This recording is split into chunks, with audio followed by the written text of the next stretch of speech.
What's going on, you guys? Gabe right here, representing the movement towards improvement. MTI, no lie, do slide, die, bang, bang. See, you guys, I might have left YouTube for a little bit or a long time, we'll see. But YouTube hasn't left me. I'm always repping MTI, movement towards improvement. Whether you're in golf or you're out of golf, it doesn't matter. I'm always striving to grow, learn, expand, and evolve, because that's what I want my life to be about. So anyways, you guys, I just made this video because I found some old golf videos on my computer of when I went to go get some lessons from a golf instructor in California by the name of George Jenkins, aka GG Swing Tips. If you follow him on Instagram, you guys, I think he's a great instructor, teaches a lot of similar things to Kelvin.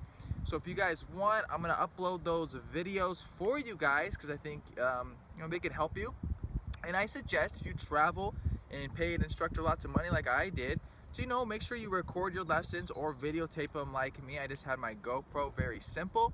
So I'm just gonna upload those to my YouTube channel, some more free content that I can hope helps you with your game. Because once again, MTI, you guys. And if you want, just check out the links down below in the description. Go follow him on Instagram.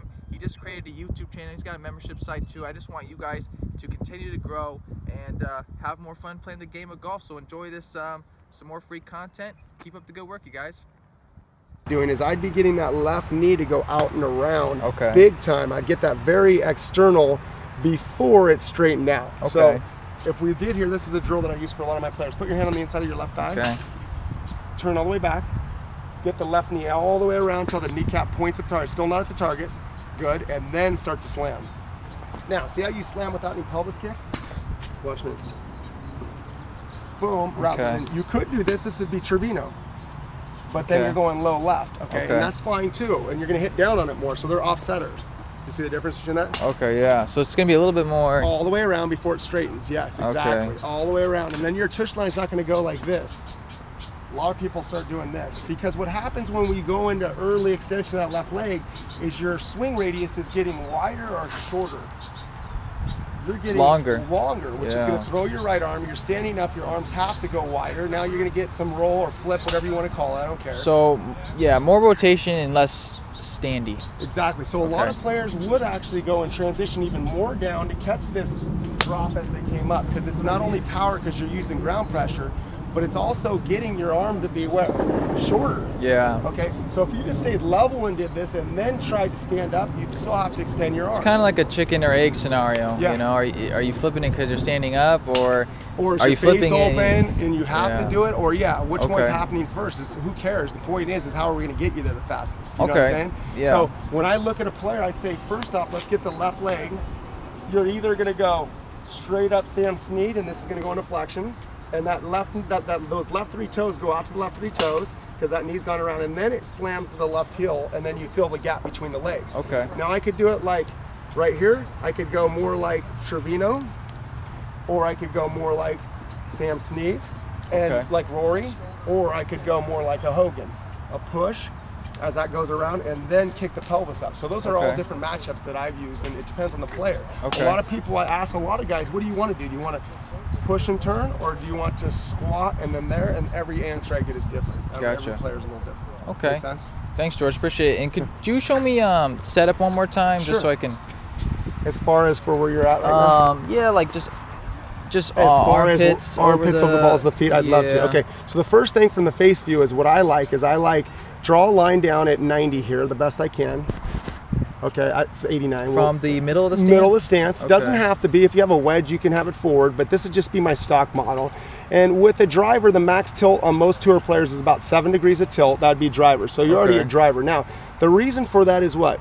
So we can hit up on it, right? Okay, yeah. Rather than down. And with a wedge, we don't have to hit so far up on it, right? More level. More level to, we're always going to hit down on a wedge. But yeah, that would be my 7-iron right there. 8-iron right there. So we have all different kinds of looks, but that's where I'd like to see. Now, as far as the pivot with the right leg. So you're saying that, is that heading good position or too far? I'd say it's a little far back, which is also going to make me, for some players, the more and more I get out here, the one who, I'm exaggerating of course, but the more and more you got Tiger out here, what did he do? He moved back to his center. When I did this, I drive that right leg and I get stuck back here. It all depends on the player, how they react to it. But if I start to push off that from back here, I'm gonna get this knee to go internal. If I was more of a fall into the left side, meaning I'm not pushing off this, I fell into the left side, what would happen? I wouldn't actually get all this tilt here. Does it make sense? But a lot of people push when they move too far off. Okay, that makes sense. So as we go back to the top, you're creating a little bit of space. I'd say your shoulders could be back a little more. Okay. I love the way your left part of your pelvis goes down. I would say if I looked at this, I'd say, and we drew a line here, let's do it in a different color so we could see better. And I took it here, I'd say first off, your lower spine is more forward and your upper spine's back, which I like, but it's a little too far back just because of address. And then from once we get down about P6 here, left arm's on the right leg, perfect, shaft still loaded, then you have no pelvis kick at all there. Yeah. Okay. And all that's going to do is just make you swing more left, which is a good matchup for you now. Okay. Okay. I think that's one of the things I've kind of gotten better is more of the backswing and the start of the downswing. And now I feel like I need to start chunking up, mainly almost going through just through impact. Exactly. I would like to see that. You could do that with the stick thing, the stick drill. You could, I mean, the more and more we do the right arm no throw, your body's going to stay into a flex position here. Okay. Does it make sense? So that would be good to start with is just learning to get the chest open with the right arm no throw. Okay. And then after a while, once we get into this position, then we can start to do that action, or we could do more of an upward like a Rory. It all depends on what feels you like and what you can repeat. Okay. Okay. Do you want to see another one on video? Yeah, can you show me the down the line? Just let me get the down the line of the no throw. Yeah, no throw and the better setup. Yes, 100%. Okay, so we go over here back to what's today? I have no idea. It says 9th, I think. Okay, so we come over and we go to your start, and I'll put you up against you. Start. Let's go back up a little bit. 9, 8.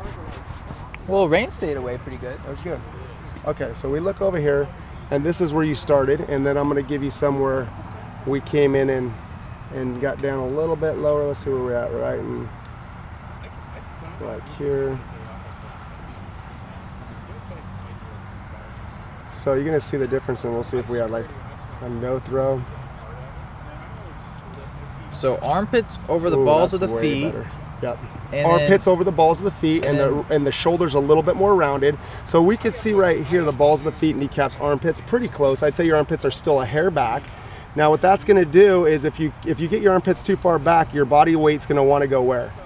Armpits too far back. If you got too back here, what's going to happen is you're going to fall forward, and then what are you going to do when you're forward? You're going to want to hump, okay?